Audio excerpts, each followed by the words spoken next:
Welcome to the Children's Book Author Podcast. I'm your host, Eleanor Page. If you write for children, or it's always been your dream to, you're in the right place. As the children's book author, I'm on a quest to discover everything there is about writing, publishing, and marketing children's books, as well as how to supercharge my creativity, skyrocket my productivity, and absolutely everything else there is to know about how to be the best, so you can be too. Join me as I interview fabulous guests and become the children's book author.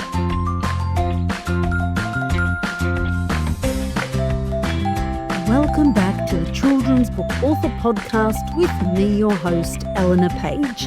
I hope you've been busy writing, creating, doing marvelous things, and of course, thank you for tuning back into the podcast. It has been a little while since the last episode, and the next lot of episodes were all recorded last year, so they are a little late to come out. But of course, like fiction, podcast interviews are timeless, so you will gain all the benefits from listening to them regardless, because they are evergreen. Well, I've been super busy behind the scenes, continuing along in the picture book and middle grade writing blueprint. It is such a massive course, such an incredible adventure for me to build this course from the ground up. And gosh me, I don't even know where to begin describing it. 10 modules, and I just, at the time of recording this, finished making module 5. Massive amount of value and learning.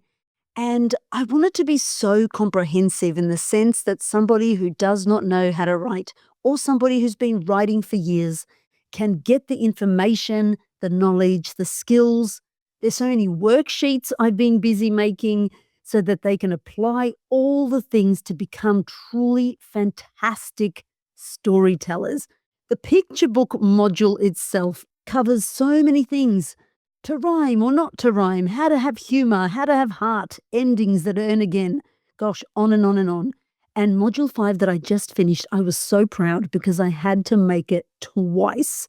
Gosh, if you think writing a book is hard, I have such newfound respect for people who publish courses now. I will never, ever complain about having to pay for another course again. And I am a course junkie. I love buying and consuming courses. Well, module 5 I had to do twice because it's the complete plotting system for children's books. And so I had to study every main plotting system and then really apply them in a clever way, in a way that works.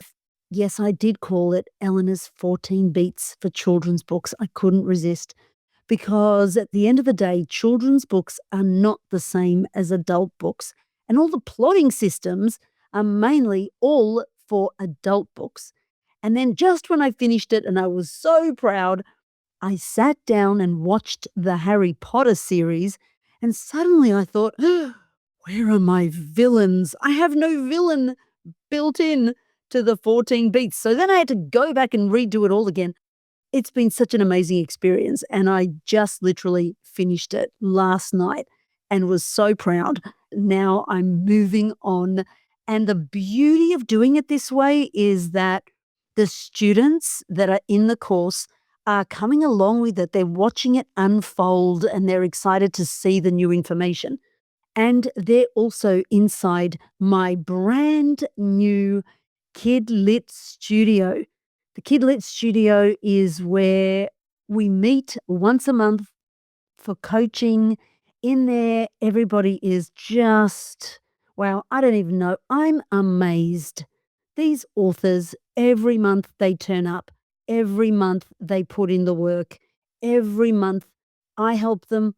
They help each other. It's such an amazing community, and I'm not just saying that because I made the community.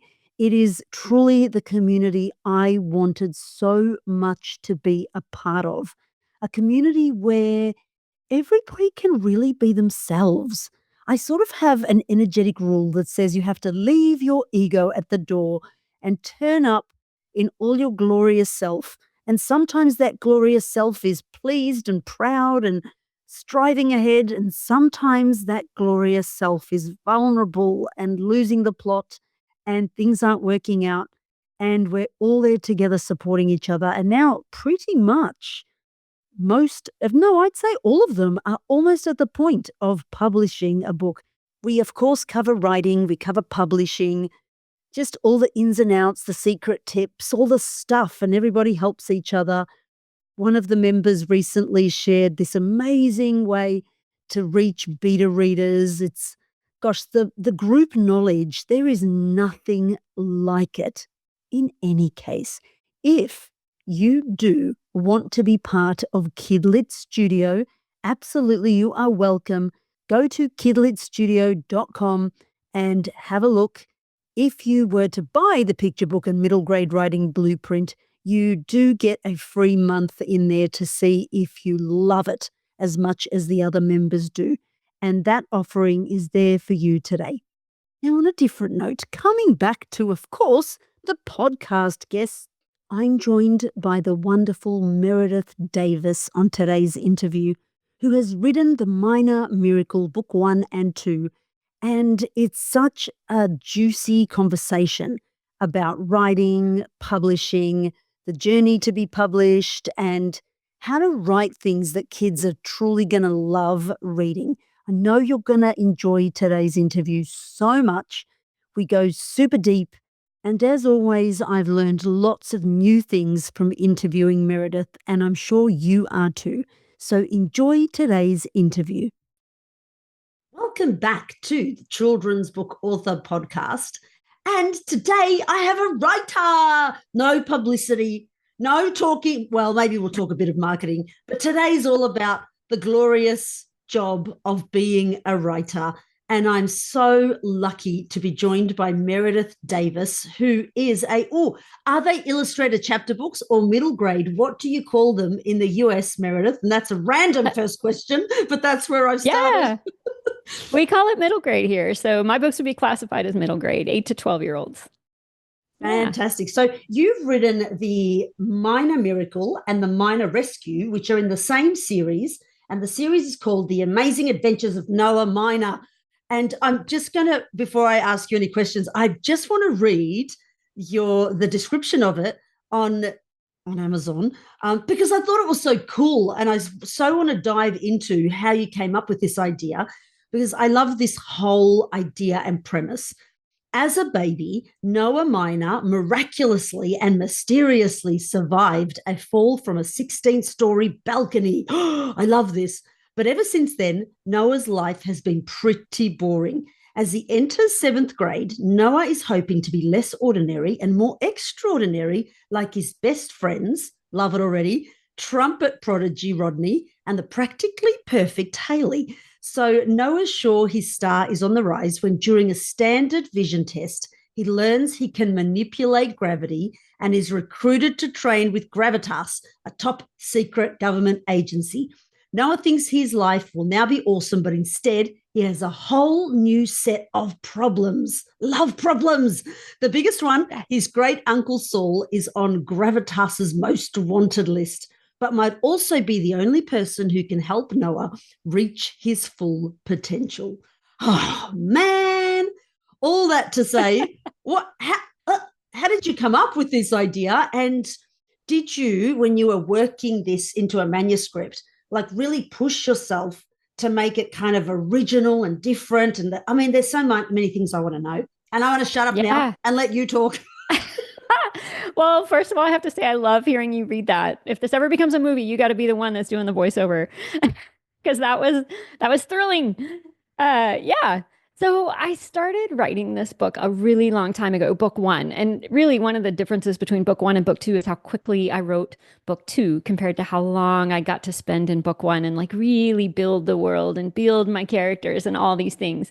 So I started off, like, the very nugget and premise of it was that I wanted there to be an ordinary world with this one extraordinary thing in it because I think that's true actually. And so I made it this ordinary kid in seventh grade. He's got friends. He feels ordinary. He looks ordinary. Nothing really special about him.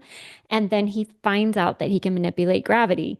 And so why did I choose that? I think gravity is fascinating. My husband is actually way more into science than I am, but he's always telling me these really interesting facts. And he said, you know, scientists don't totally understand gravity. I was like, what are you talking about? They don't understand gravity. There's still a bit of mystery about it, and they're still trying to understand like exactly how it works and why it works. And so that just opened up all these possibilities. I was like, if they don't know, then nobody can say I'm doing it wrong when I say it the way I say it. And so there's this fantastic word, gravitons, which scientists call these particles in the air all around us and around the objects around us. And so I was like, okay, perfect. These are the building blocks of my story. So there's gravitons, which means that the organization is going to be called gravitas, and there's going to be gravitars, and they're able to manipulate gravity. So that was one like element, is I had this fantastical element in a normal world.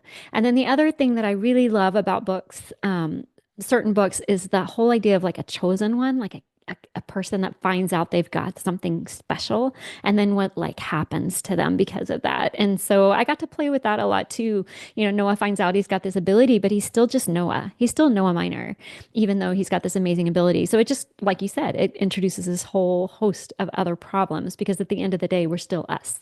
And so that gave me a lot to work with as well. And then there's lots of things from my childhood that I brought through, or memories that I've had, and little bits and pieces from my life that I got to like insert. So like my youngest son was in karate, and so I have the front for Gravitas be this karate studio. And I grew up next to this slide that was a robot slide, and I loved that robot slide, and so I stuck it in the book. So it's an amalgamation of all sorts of things that are in my past, and then some ideas that I thought were really interesting. Yeah. Yeah, but it's a really like great catchy idea. You know, I'm often going on about how we don't push our ideas far enough. We sort of go, I'm going to write a book about a fairy, and then we sort of go off and write a book about a fairy, and it's a lovely book, but it doesn't necessarily capture the imagination of the child reader. Give them something new, give them something a bit of a twist, a bit different. So that was my really true first reaction when I read your blurb. And I must confess, I am a bit of a tough critic. When people say, can I be on your podcast? The first thing I do is I go read their blog, which sounds awful. And, good for you. Yeah. And I go, oh, yeah, it's all right. Like, it's nice, but it's not like different. So I was really captured by that. In fact, I think I replied to you very quickly and said, yes, be on the podcast. Book in right now. Here's the link. I love that. Yes, absolutely. Well, and I love that the whole idea of like a kid that reads this and starts wondering about himself. You know, I kind of feel like, and I hate to bring up Harry Potter because it's such a, like, nobody's Harry Potter, but the whole idea of getting a letter from Hogwarts is such a like thrilling, like, what if you're chosen? What if it's you? And so the way that the minor miracle starts is the way that he finds out he has a superpower is from taking the eye test at school. Now, do they do that in Australia? Like, is it part of your school day when you're in certain grades, everybody gets they look at a seeing eye chart and have an eye test? No, I don't think so. Oh God, it's doing balloons again. I don't know why it does that. It does that very randomly. Well, it's a celebration. Yeah, well, okay. So in America, and a lot of times it's in seventh grade. They check you in elementary and then in middle school, and everybody in the whole school goes to the library or wherever they've set it up. You look at the seeing eye chart. And so in this book, in The Minor Miracle, Noah goes in and he doesn't realize that when he's looking at the chart is reading him, and it looks into your eyes as you focus on the chart, and it can tell if you have the ability. And so that is the chosen thing that I loved playing around with, putting them in an ordinary setting and then all of a sudden turning it on its head, which is what happens with the sequel as well. I kind of take the action to New York, but same kind of deal where there's all these hidden places and things you think are ordinary are not, they're extraordinary. So I'm glad that you liked it too. Wow. So how did you, I'm just going to go ahead and say it, become such a good writer? Like, were you born this way, or did you actually do something to get this good? Because I'm impressed. I'm taking notes. Yeah, no. So I think what I was born with was loving words, like loving. I was one of the kids that loved to read. And so I know some writers don't start off that way, but I loved it. So I do think that like all those books that I read, like growing up and read and reread, there were some that I just read over and over again, just like embedded themselves in me. And I liked them because they were written well. They had good characters, they had good setting and stuff. But I wasn't, I never thought that I would be a writer. And so I just carried on. I tried to get a job in advertising and as a copywriter. I thought, well, maybe that's how I'll make a career as a writer. Never thought I would actually be a writer. But there was this strangeness to me. Like I loved an essay test. That was my favorite kind of test. People didn't like me, but that's what I liked. And so I knew that I liked writing. I just didn't think that it was going to, that I would get to write children's books. Like I love writing, but that just felt like such a big dream. And so, um, when you ask like how did you become a good writer, I think I did that not because I was born that way, because I studied it and I learned it once I decided, I said this is what I want to do, and I was in my early 20s. And that's not where I'm at anymore. So I started learning it. I actually went out at my lunch hour. I was working at an ad agency. I left during my lunch hour and I went to all the independent children's bookstores in Austin. That's where I live. And I put in a resume and I got a job at my dream job, which was at this little small children's independent bookstore. And that's where I really started to learn. Like I loved to shelve books because it just showed me like who's on the shelves, who's doing it well, what kind of things are publishers publishing. Like I didn't have that education, so I kind of learned it on the job. The owner of that store, Barbara Thomas, was amazing. She would let me sit in on sales calls, so I was getting to hear the publisher salespeople come in and talk to her. And then she introduced me to this organization, which I think they have a chapter in Australia as well, the Society of Children's Book Writers and Illustrators, Yeah. SCBWI. So I got involved with that, which is a great networking tool. And it's just a really great way to learn more about children's books. And so I started a chapter in Austin. And so I got to run the conferences and meet these editors that I would bring in. And it was just a huge learning curve. So while I was doing that, I was also writing and I was submitting. And at first I was submitting stuff that wasn't great, but I would continue to submit. I continued to learn. I continued to build relationships. And eventually it paid off and I got an agent. And then eventually we sold. We honestly, what's so interesting is the very first book we ever went out with was The Minor Miracle, and it didn't sell. And then we went out with a different project, and it didn't sell. And then we went out with a third project, and that was called Her Own 2 Feet. And it was actually not fiction, it was narrative nonfiction, and that sold. That was my first book, my first middle grade. And then throughout that whole process, we ended up resubmitting Noah Minor again. By this time, it had been many, many years. We weren't submitting to the same people, and it was a totally different book. It had gone through lots of revision, and that's when it sold. So, yeah, and Wow. then I went through a lot of revision. Like, even after all that time and all those revisions on my own and with my agent, then I got an editor, lots more revision. So, Gosh. yeah, it didn't happen overnight. No, no, it never does happen overnight, does it? That's the one thing I hear No. over and over again. And it's true Yeah. for all of us. Nothing ever Yeah. happens. Well, Yeah. some things happen overnight, but I was going to say, some people have these incredible stories, and I love to hear them. They give me hope that the next one will be easy. But most of the stories I hear, it takes a while. It takes a while, and everybody's got their own journey too. I think we were talking earlier about just like I love to hear a writer's story. They're always encouraging because everybody's different. Everybody's got a different way, and every book is a different journey. Like the first book got published really differently than the second and the third. So, yeah. yeah, there's this old saying that I heard one time that good things take actually a lot of time, but bad things happen suddenly. And it really, stayed with me because it's true. Bad things seem to come out of kind of nowhere almost, but good Yeah. things do take hard work. And what I heard you Mhm. say in there, which I really loved, was there was this point, this moment where you made this decision. And that once Mhm. that decision was made, you then said, whatever it takes to get there. And, that first step was you working at a bookshop and just seeing, I love that, what was in and Yeah. what was popular and why and what kids did gravitate towards. Yes. Love it. Yeah, yeah. Oh, got to use those puns when they come up Yeah. and see and really getting a knack for that. But that's almost got to come into you a bit slowly and gradually, isn't it? It isn't just one trip to the Mhm. bookshop and you go, great, I know what's Oh in. I'm going no. to go home and write that, you know? Yeah. Yeah. And it was really helpful actually to work as a bookseller because because the thing that's so unique about writing for children is sometimes we'll get children to come into a bookstore, but generally we're talking to parents and teachers and librarians.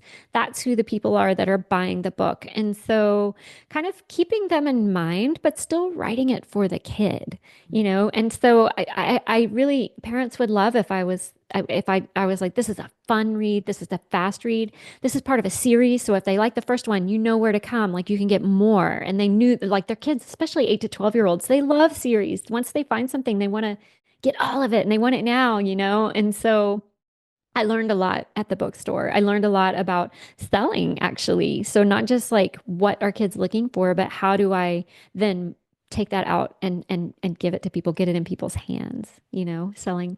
It was an incredible experience. Yeah. And you mentioned like there was this moment when I said, this is it, this is what I'm going to do. And it came out of partly desperation. I was not happy in my job. I was not doing what I wanted to do. But partly this crazy thing, I had never read much Roald Dahl, and I had never read James and the Giant Peach. And a friend of mine asked me, we were talking about children's books, and I was telling her how much I love to write. And she said, have you ever read James and the Giant Peach? Which had been out forever. And I was like, no. And she goes, you should read that. And I read that, and I was so blown away. And I don't know how I missed it. I read so much as a kid, but I never read that one. And I feel like the universe was just like holding it off from me until I was ready. And then I was like, okay, here's the thing that's going to spin you in that direction. So that sensibility has totally informed how I write. I love a little bit of weird, a little bit of quirk, a little bit of strange. I love it. But yeah, so you never know. And you never know if you're going to be that book for somebody else, you know? And then So, you worked hard to create that voice and yet yes. still have your own style. So, you know, Mhm. what did that process look like for you? Especially, you know, I loved hearing how you said you did so many different revisions and even didn't sell it the first time, revised it, Mm-mm. sold it the second time, but then still had to revise it. Does your Yeah, voice yeah. get maintained in that process, or do you feel that you changed your style and voice through that process? You know, I keep my voice. A lot of what changed for me was a lot of the plotting, a lot of the characters, like having to X out a character that we didn't need, you know, kind of seeing the wisdom in that. I did like adopt a voice. Like I think I have this kind of overall voice and sensibility, but for these books in particular, I really wanted them to feel like punchy and I wanted to use words like bam and powerful. And the publisher was amazing. They really worked with me on even like the formatting of it. And so I tried to, I read, the first one is kind of, the kid is obsessed with Spider-Man. The second one, he's obsessed with the Hulk, and that has a lot to do with like his trajectory. And so I read those comics and I got into that language and I let that kind of influence how I wrote and especially how my main character, Noah Minor, speaks and looks at the world, you know? And it was great I've had kids and I've been a kid. And so like really channeling that kid like view of the world in a way that feels authentic and not um yeah it just I feel like that's going to change as the books change, you know, but for this one, for this feel, it was very superhero-y. um yeah. Yeah, yeah, wow. And I loved having there's three characters. There's Noah Miner's my main character, but he's got Haley and Rodney. So I've got this threesome, which allowed me to like really play around with these personality types. It was also really fun. So there's a little bit of me in all of those. You know, Rodney plays the trumpet.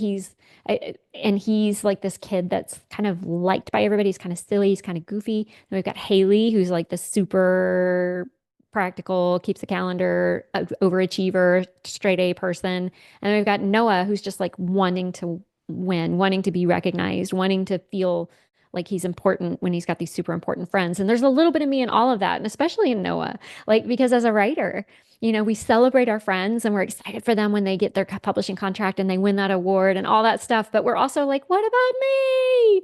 And so, like, wanting that's very much a writer's journey. Is like, what's going to distinguish me? What's going to, is it the book? Is it just writing the book? Is it publishing the book? Is it getting an award? What is it? You know, there's always that question for us too.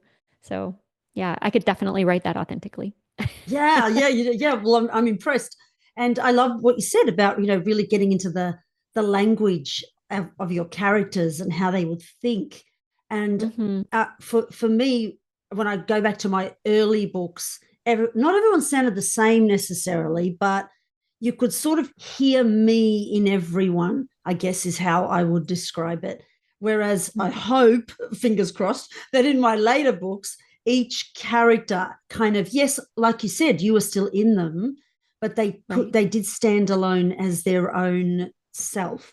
Because Yeah. it's really hard for us, I think, as writers to remember the rule that if the character wouldn't see that or think that, or especially if it's, you know, first person or third person, but still through the main character's point of view, that you can't describe it, you can't put it in.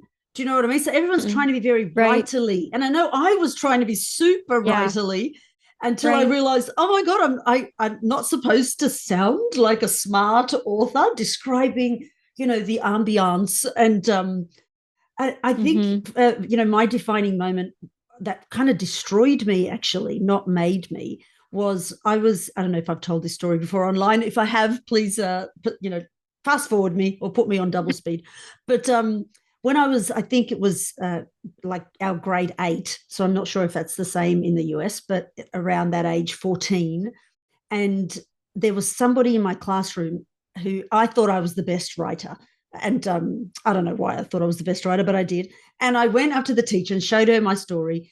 And she read it and said, "This is very good, but it's very plain. Like, you speak very plainly, very honestly. And it's okay, but and she actually said this to me, you're the second best writer in the class." And I said, "Oh, well, who's the first, right? Because I'm going to kill this person." Right. Yeah. This story has a very tragic That's so ending. crushing. I know, right? But then she proceeded to pick up the person, and the reason I'm telling you all this story is she proceeded to pick up the person who was number one. And what stayed in my head from this, I don't remember what she read, but I remember this word. She said, blah, blah, blah, blah, blah, of the milieu. And I thought, what does that mean?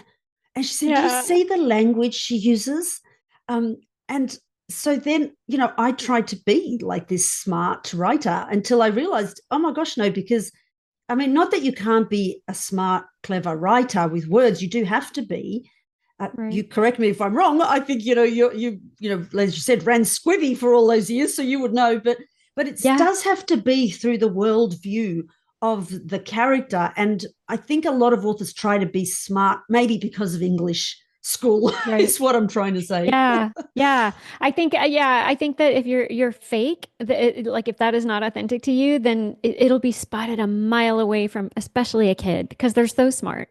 You know, but I really believe that none of that is wasted, and that experience that you had, like, you're still here telling us about it, like it totally drove you. Maybe it pushed you to like prove her wrong. You know, here you are to say, no, we all have our own voice.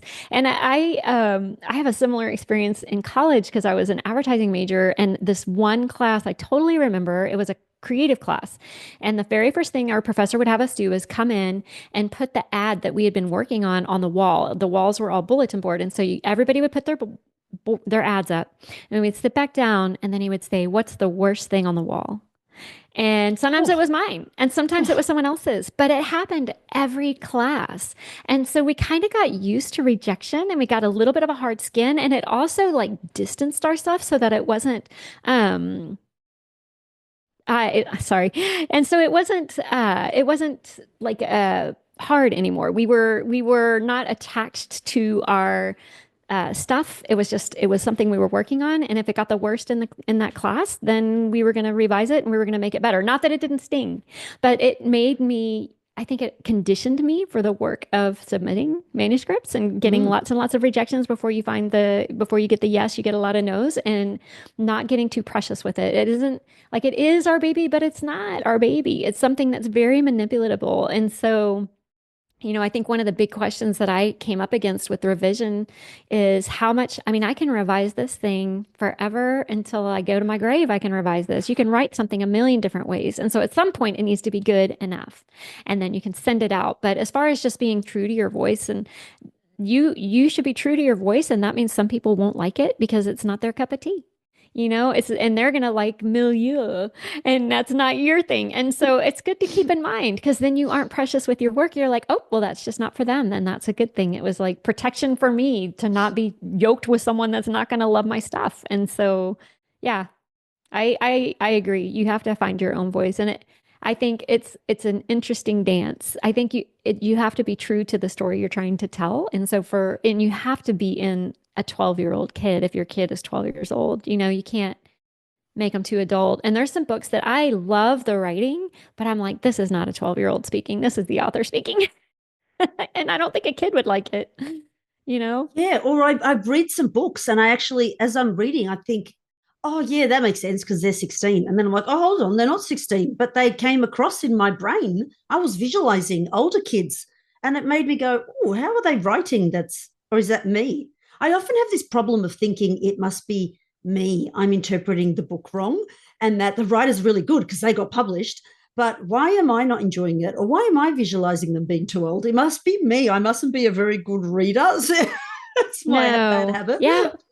No. Yeah, I think I think the very best praise, like it's great to win an award. It's great to get good review in School Library Journal and some of these big journals and things. But when I get a note from a parent or a kid that's like a picture of their kid reading the book, I'm like, that is where it's at. That's proof. I've been, the Minor Rescue just came out last week. And so those pictures have started rolling in as people have gotten their books, because they came out May 6th. So now everybody that pre-ordered it or, got it in the store can have it in their hands. And man, that's the best. Seeing the picture of kids with the book in their hands, or hearing from parents that their kids are loving it, is so encouraging. Yeah. It's what keeps me writing. That's what I want to do. Want to have my stories in those kids' hands. So yeah, it always comes back to that, doesn't it? And get your stories in the kids' hands. I think another thing that's really kind of an interesting thing that influenced how I write is that these books are heavily illustrated. There's like 50 illustrations in each of the books. And so one of the things that I got to do is submit to my editor where I thought there would be an illustration and what I was envisioning. Now, that didn't always happen, but that was kind of my wish list. Like, if I could have all these illustrations, these are the moments. Well, and that just makes you start thinking about, oh, is this a moment? And if this was a moment, how would I visualize it? Because I think some readers are really actually very visual when they're reading these words. They're envisioning it in their head. One of my kids is like that. And so I'm not. I'm not a visual reader. In fact, I write picture books, but I have such a hard time imagining what the illustrations would look like. To me, it's just it's the words, it's the story. And so I have to really struggle with that part of it. And so I think that's a great exercise, even if you're not going to have your book illustrated, to think about like what moments are actually moments, that people are going to imagine. And sometimes that changes how I write it, Yeah, it's kind of a cool thing I didn't expect when I started writing these books. I was so happy that they'd have illustrations in them, and I didn't realize how it was going to affect how I wrote them.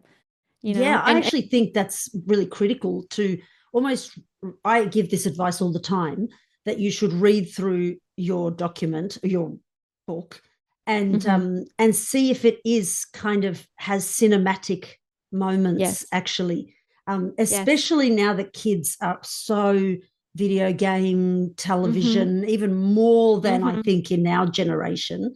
It has to be able, and the people who are, the kids that are a bit of reluctant readers, I think, that's why graphic novels have blown up. Yes. So I love that the putting illustrations in made you do that, and that made you rethink your scenes. That's really cool. Yes.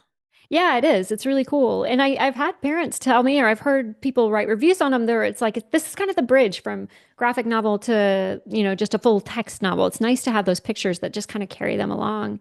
Yeah. Yeah. I didn't expect that at all. And I think, it's so fun to work with an illustrator. And I don't really I say work with loosely, because I didn't actually work, like he wasn't coming to me and I coming to him. Like, he worked with the art director, but just seeing how he envisions things.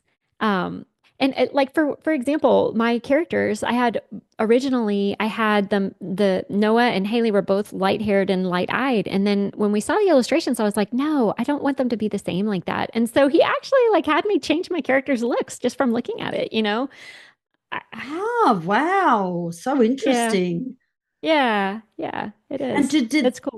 do you be surprised by how they came back with some of the illustrations to actually go, oh wow, like not that necessarily, you're an artist, but you probably had Yeah. some sort of image in your head, and then they went a whole Yes. different way with it, and you went, oh wow, that's actually even better than what I would have thought to do.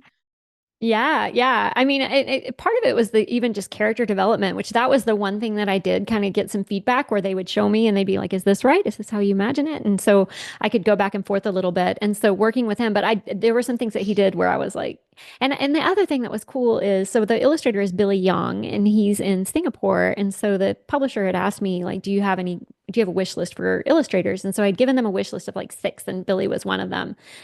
So I knew going into it, I was like, I like his cartoon style. I like his comic style. I knew that that's what I wanted. And he's great at that. So drawing action, drawing a lot of different perspectives. So it just feels like there's movement in those illustrations. I tried to do that with the writing as well. And so it actually caused me also to do a lot more research than I may have needed to do otherwise because he's illustrating. There's this moment in the second book where they're on the top of the Empire State Building and there's a secret floor. I don't know if you knew this on the Empire State Building, the 103rd floor you can't get to unless you're really famous, like Taylor As in Swift has been there. truly there's a secret. Truly.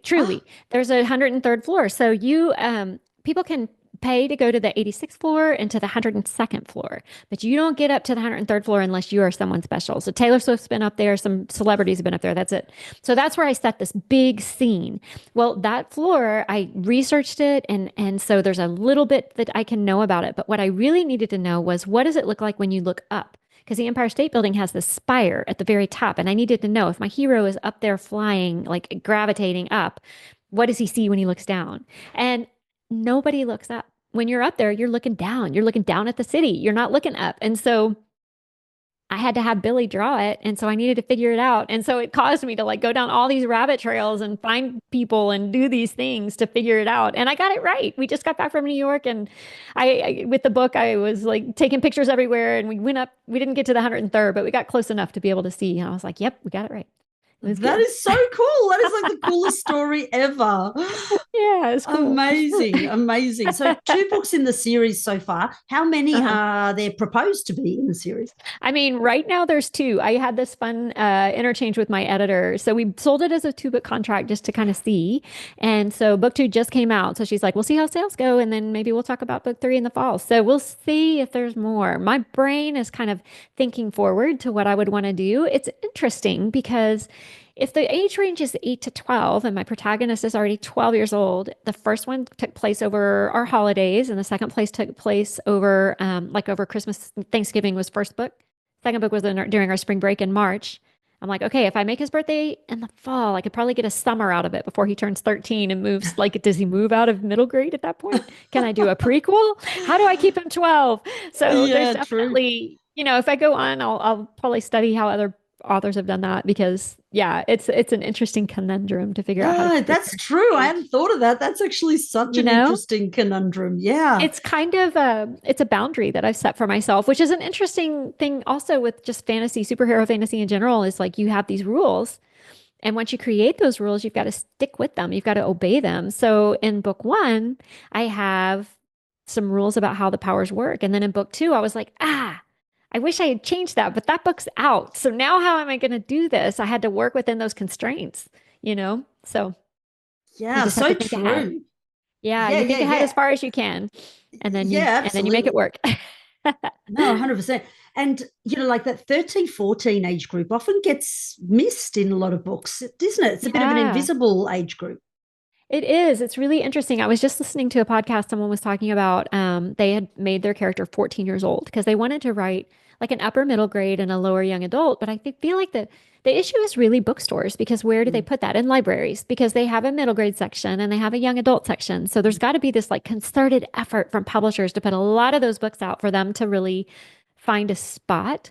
But it's such a, I think it's such a need, especially young kids that are reading up. So you've got like maybe 7, 8-year-old kids that are reading up, but they maybe aren't quite ready for that young adult violence or whatever it is. And so like, it'd be so great if they were kind of still in middle grade land, but a little bit up from there. Yeah. It's just, I don't know. And maybe it's not like that in Australia, but I feel like in almost every middle grade book, they're almost always 12 years old. And I Yeah. think the wisdom they say is that kids like to read up. They like to read a character that's older than them. And so if it's for 8 to 12, let's make it a 12-year-old character.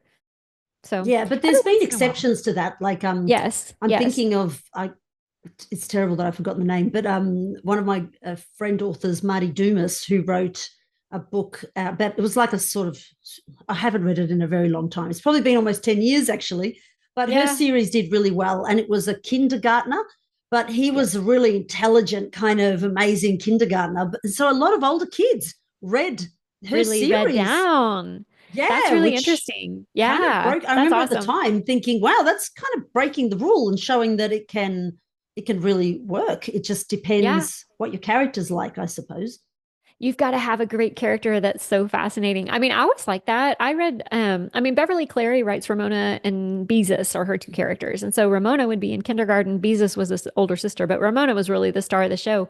I loved those books all through elementary school because I thought Ramona was funny. So I do think if you've got a character that's real funny and quirky and spunky, like Junie B. Jones Mm, or, some of these Clementines like that, like I just feel like an older reader will read down just because they kind of like that fun character. And it's yeah, so much about character. I mean, middle grade, you want to have a great character. yeah, absolutely. Just going back for a brief moment to, okay, you've got it, you've got accepted. It now goes, into the process, the machine process of whatever's happening now to get it published. Like, what sort of time period is there, like, where you're getting those, revisions and working with your editor? And does it look like neat and tidy in the sense that they say, do this, do this, do this, you do it, you send it in, they go, great, great, great, and then it continues on the mill? Is that kind of on the Yeah. conveyor belt? Is that how that looks? No, no. No. Well, so we went through probably three big rounds. So the first one was more developmental. So the first one, you get your editorial letter, which are big picture ideas, like maybe we don't need the first third of the book, and maybe we don't need that character, like really big things. Wow. And then the manuscript itself has a lot of edits in it as well. And so you deal with all those things, and then the magnifying glass goes a little bit closer. And so then you're like looking at chapters and maybe still revising scenes, but you've got your pretty much you got your characters, you've got the big shape of it, and then we'll do one more fine edit, and then it goes to copy editor, and then they do the same. So as far as like what does my process look like is how do I it just depends. Like with the second book, I had a much shorter timeline for when things were due. And so I would give my editor like the first 10 chapters. And I was like, I'm moving on. Look at these 10 chapters and let me know if something big needs to happen because that's going to affect everything else that I do. And so we were back and forth a little bit. And then occasionally we'll do a phone call. And I think sometimes it is just really important to get on a phone call, not only for like clarification, but to get the tone of how the edits are being said. And so I'm so often encouraged by a phone call of like, oh, I love this manuscript. Like you kind of feel like they've fallen out of love with it when they give you something with like thousands of edits on it. And so you talk and then it's like, oh, and you've got to remind yourself that you're on the same team. Like you both have this desire for this book to sell gangbusters. Mm. And so like you got to lay down your pride a little bit. You got to open your mind to be able to like envision it differently. And then you just got to let it go. And there's something so cool. I heard Ed Sheeran say this one time, and it just comes back to me a lot. I'm an Ed Sheeran fan about how you just got to get all the stuff out of the pipe, like just continue producing. And Annie Dillard says something about this too, that you just got to put everything out there, give everything your best, and not be afraid that something else won't rise to replace it. Like it's not going to run out. You're not this tap that's just going to turn off. And so like I really struggled with that and probably due to a certain extent. Like once you get something on the page, you're like, oh, but I worked so hard and it's Mm. good. And maybe it's good, but it's not the best or it's not the right thing. That's good writing, but it doesn't fit here. So go put it in your deleted documents. I always keep one document open when I'm working and I call it my deleted documents. And so every time I cut something out, I stick it on there. And I hardly ever go back to it but it just is this security blanket of like, yes, those words are still there. If you still need them, you can go back and find them. And now they're safe in this other document. And that document is generally at least twice the size of my finished document. I cut way, way more than I keep. And I look at that sometimes and I'm like, that's all stuff I generated. It like reminds me it's not turning off. There will be more. So don't be afraid. Like my whole life, there's always been more. It's not going to run out. So that's hopefully that encourages somebody out there. No, that's such wonderful, wonderful advice. And like, how does a developmental editor's brain work? Like, how do they know? Do you know what I mean? Like, how? Yeah. Like, are they more intuitive? Are they more logical and know the difference when they send it back to you? Do you go no and then be like, actually, how did they know that? I'm curious, because that's such a interesting thing, especially when you said, maybe cut out the first third of the book. I'm like, most people would freak if you said cut out the first. I froze. I freaked. There was freak out. Yeah, there was calls to my friends. But, that's such a great question that I think that it's a skill. And so just as a writer has certain skills, editors have this really unique skill. And I used to think that editors were like people that wanted to be writers, but didn't, for whatever reason, go on to be a writer. But no, they have this really unique skill. And I think it helps that they have perspective. They come into your story raw and they haven't like gotten entangled in all of your thoughts and the way you think things need to go. So they're able to see outside the box. My editor is really well read. Like she reads all the time. She has these like lists that she posts every month of how many books she read. So she's always, always, always reading, which I think is helpful for her because she's just like seeing what works and seeing what works and what works and what works. And so she works on it. And then I think she also was mentored by other editors. And that, I think it just gives them those skills. It just hones those skills. And she's, said as much to me, like when I was being brought up as an editor, like I worked under some great people and this is some of the stuff they taught me. So I'm really thankful for her. It's hard to say that like in the midst of all the editing and all the hard, like, oh, you just feel so rejected and angry and mad and sad. But at the end of the day, like I'm so proud of these books and it is our books. Like the book becomes our book once you start working with the publisher because we have amazing copy editors that caught stuff that I was like, you are kidding me. I totally would have never caught that. They go do all this research, talk to their friends, figure out like the fingering of D on a trumpet. Like I had the fingering wrong. I even played the trumpet. I had it wrong. So like they catch stuff. I'm so thankful for them. And then the book designers and the people that write the copy, it's incredible the team that comes together to put together a book. Or if you're an indie publish, the team you need to assemble to really get that book out there, like I think I recently was talking to a bunch of indie authors and they were talking about the importance of having an editor, like hire an editor, hire a cover designer and all these things. So I was like, yeah, it's so good to like recognize where you need to bring in the big guns, people that know what they're doing. Yeah, but there's always, because, I'm an indie author, there's always that feeling, which I used to spend, early days, I used to really apologize for and feel like, because I didn't get 3 rounds of developmental edits. And now I kind of go, well, you know what? That's where that book's at. If I did, get Scholastic to have, 4 round of edits and make it brilliant and chop out this thing, and I look back and do see now, many years later, where, that could probably have chopped out that middle bit or whatever, but I kind of roll along. So maybe, and I mean, might not be true, but for me, it feels like maybe we become better a little more slowly. And not that that's a good or a bad thing, because we don't have that expertise of those teams. That now we do hire editors and we do get developmental editors. That's what I'm saying. You're doing all the stuff. You're just having to do it all. So like kudos to you for like finding the editors, finding all the people that can help you make a beautiful book, But I would also say that I pick up the book that came out last week and I can already see things that I would change. So like you are not unique in that. Gosh. Like I just feel like at some point you just have to say we're done. And you just let it go. And then like all those things that you learned that you would use to change this book, you go do it on the next book. So yeah. The fact that you do that, I think, shows that you are actually growing as an author. I think even if you look back at your life and be like, oh my gosh, I would have probably done that differently at that age or stage, like means you've grown now. That's why you think it's not a regret necessarily, but it is like, oh wow, what was I thinking at that stage of my life? Yeah. So books and is the same. So you're growing as an author, but I am still a little jealous that you get to grow with an editor who works with you so many times. Like, because that would be. It is. I mean, like I do, but I think whether you go find your editor and you hire them, like you find somebody that's really good. I remember hearing one of your guests say that they had Suzanne Collins' editor, and I was like, oh my gosh, that's incredible. So like, you go find somebody who you trust. And honestly, like I did that when it was like my critique group with SCBWI before I ever had editors. I had editors. They were my fellow writers that were also reading and learning and growing and could see things that I didn't see. So like, don't discredit those people in your life because they're important and we need them.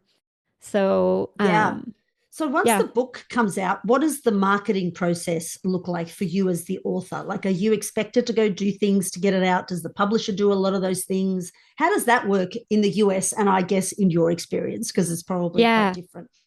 Yeah, I think it varies person to person. I think once again, like you're a total team. And so my publisher does all the things that they do well, and then I lean into the things that they maybe don't have the bandwidth for, or the things that are better suited to me. So I like to think of it like throwing spaghetti at the wall and seeing what sticks. Like I do this scattershot approach. So, I'm on social media a little bit on Instagram and Facebook.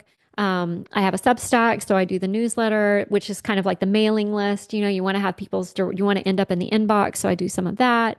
I did a really fun campaign with this last one. I tried to think out of the box because really I don't like marketing, and I don't know how many people really love it.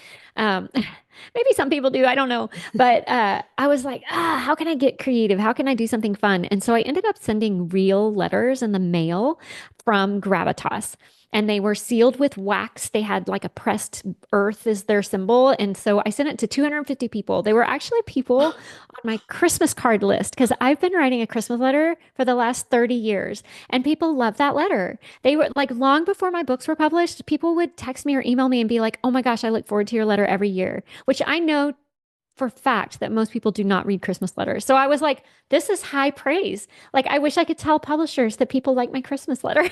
They would not be impressed. So what I did is I sent a letter to all those people, and I said, hey, you want to be part of an Operation Mobilize? And if you do, scan this QR code. And that QR code took them to a form where they could give me their emails. Because most people, honestly, like I only had their physical addresses. I didn't have their emails. And so I did this whole campaign, and I thought maybe I'll get like 30, maybe 40 people will say yes. And almost 100 people said yes. And so I had like 100 people out there that were helping me post like on their social medias, or they were leaving a review for the first book, or they were pre-ordering, or they were telling their librarian about it, or all these different things. They were helping me. And then at the very end of that campaign, right before the book came out, I did this fun thing where it was the size of a business card, and it had the cover of the book on the front of it, and on the back was a giveaway. And I mailed 3 cards to every person, and I said, go put these out in the world, like messages in the bottle. And when people find them, they're going to go to the QR code, and they'll maybe win a book. It'll be like so cool. And I just loved it. I thought it was basically a game. It was a big story. It was a big game. Everything came from Gravitas. Everybody was agent so-and-so, and I just had fun with it. And so that was like specific to the books. So I think like thinking about marketing, like that was something my publisher would not have done. It was super time intensive. I was sitting there watching TV with my husband and melting wax and squirting it on envelopes and pressing, but I loved it. I thought it was so fun. And so I want to try and do that every time. I don't know if I'll always have ideas like that, but something inspired me. No, that is next level amazing. That is like, okay, you've heard that now, authors. I say do one thing from every podcast. There's the thing. That's the thing. Yeah. Send a letter with a wax seal. But honestly, being on podcasts like this is another form of art marketing, and my publisher helped set this up. So my publisher has been really helpful setting up podcasts, setting up interviews to people in places that I may not have even known about with otherwise. And so that's been super helpful. And so I lean in, they lean in. I think it's really good to keep a good attitude and not be like in this place of just like expecting them to do things and being frustrated that they don't. I just kind of figure everything they do for me is a gift. Like they're busy. They spent money to publish my book, and like they're they're doing all the things that they can do. And so we do have a call like 3 months before the book comes out, and they lay out, these are the things we're going to do. And then I try and be prepared to ask as much as I can ask. And then they're great. Like I'll email them and ask them, like, can you do an image for this thing, like a social media image? And a lot of times they'll get back to me. They made my press kit. So don't be afraid to ask your Mm. publisher for what they can do. And then always be grateful and thankful and treat it like a gift. Yeah, and I think your publisher did do a good job, because even the way they reached out was really thoughtful. Like they, Ah, good. appeared to know about the podcast. Like I get heaps of people Yeah. heaps of publishers now. I don't even know how they found out about the podcast, and they Yeah. go, "Here's our author and their latest book," and I have to write back and say, "Well, I mean, I do, and we talk about the book, obviously, but this is a podcast for other authors. Did you realize that?" "Oh, no, sorry, forget it." And I Ah, think, too bad. so they didn't even really look into it. So yours did, hence Yeah. you got the interview, Good. right? Very Um, good. I'm so grateful. Yeah. yeah, so they Yeah, that's great. obviously really work with you, and Right. are truly, I love that you're actually a team. And Mm-hmm. I think that that's very encouraging for you as an Mm-hmm. author, and especially in a period of time where, like you said, people are going off on their own now. I Mm-hmm. think publishers, I don't want to say have to work a little harder, because there's always people who want to be traditionally published, but I do think Mm-hmm. that they have to reconsider maybe how they operate in the modern world of marketing, because it isn't like the old days completely. It isn't just about No. getting into bookstores. It's, a lot more things than that. Yeah, that's the thing that's so incredible about indie publishing now is the things you have available to you with the Amazon ads and Instagram ads and all the things. Like there's so many ways to get out there. You're not just like setting up a card table at your farmer's market with your books, which you could totally do that too, but there's so many things online that you can do to get your book out there and to find your niche of people that are interested in your kind of thing, which I think that's where the creativity comes in. I remember, have you ever heard of Hank the Cowdog? Those No, books? no. Okay. It's such a great story. The author is John Erickson, and he started off writing these books thinking that they were just for adults. They're about a dog, this cow dog, and he would go to rodeos because those are the people he knew, and it was all like cowboys in the book. So he would set up a card table at these rodeos and he would sell the books. Well, people would buy them and then their kids would read them and their kids loved them. And he built this huge empire. Like I think there's like a cartoon now for Hank the Cowdog. Like it's huge. He's made tons of sales. He's had a huge series. And it all Wow. started with him just getting out there and finding the people that he knew would love this book. And then people talk. If you write a good enough book and you get it into the right people's hands and people talk, ask them to share it. People always ask me, what are you reading? It's like readers ask readers, what are you reading? And when you're reading a good book, man, you cannot shut up. It's like CrossFit or something. You're like, you gotta read it. It's so good. So, like at the end of the day, we just gotta write a good book and we gotta get it in the right people's hands. And now it's way easier than it used to be, you know? Yeah, yeah, really Yeah. amazing advice. Well, what parting wisdom do you have for us, Meredith? Like, hit me. What would you say to your younger author self who, on day one, made that decision that I'm going to be a writer? What would you go back and say to her now after you've taken this long journey to publication? Ah, that's a great question. I think I would tell her that you're still going to be doing this all these years later, and there's going to be Oh, something to show for it, but you are going to grow so much in the journey. Like the process that I'm going to go through to write these things is going to take me places I never imagined. Like I could not anticipate, I could not envision who I would meet, the places I would find myself. And so to just like take that journey. So like to the young me, but also to like the young whoever out there that's like working for the contract or just working to like get their book out there and get it published, like get it ready.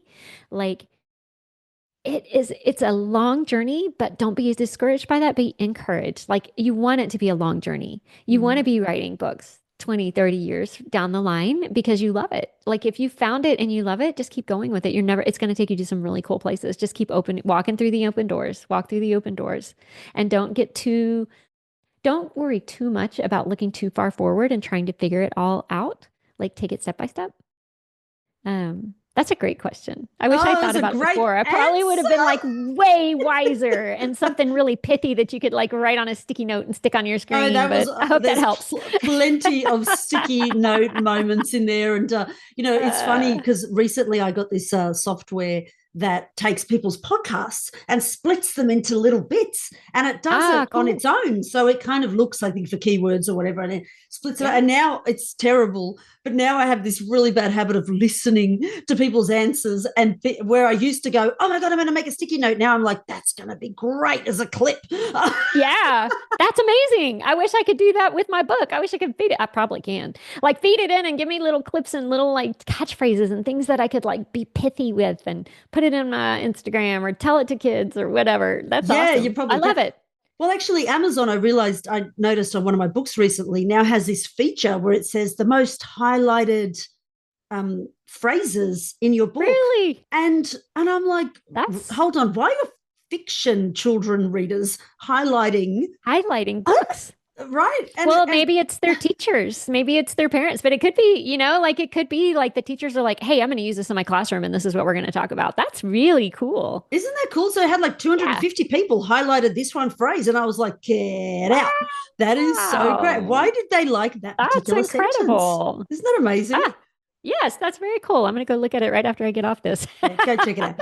And thank you so much, so much for being on the podcast. I've learned so much about being a better writer, a more, what's the word that I want to use? I feel like after coming out of this interview that I'm just going to pace myself and give myself permission to grow into that writer that never ends really, but to just give myself permission to really just become better, but not better because I'm not good now, better in the sense that there's always, like you said, more ideas, more ways to make scenes even more exciting, more ways to bring characters more to life. And I feel like how exciting to be challenged by that rather than be discouraged by that. Right. That's what I want to say to you. So thank you. That's amazing. I'll do the same for myself.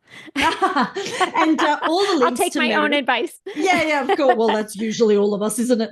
We're very good at saying the things, but we've got to put them into practice. I know. Well, thank you too. I loved talking to you. I feel like you drew things out of me that I didn't even know about myself. So thank you. That's lovely feedback. All the links to Meredith people and her books are in the show notes. So go click, support your local and not local authors, depending where you are in the world. Go read stuff, lots of stuff, and become better that way too. It's so important for us writers to never stop reading the genres that we're writing. And, go check them out. I can't wait to go see the illustrations too after you told me about that. It's so exciting. Yeah. And visit the Empire State Building. Awesome. Yeah. Thank you again for being on the show. Thank you. It's been a blast. Thank you. Did you find that interview valuable? Great. Now be an awesome human and go and leave a review because it helps the podcast out so much. Want to read the show notes? Check out thechildren'sbookauthorpodcast.com. Want to find out more about me, Eleanor Page? Find me at eleanorpage.com or come and say hello on social at Eleanor Page Books. Until next time, keep writing and keep learning.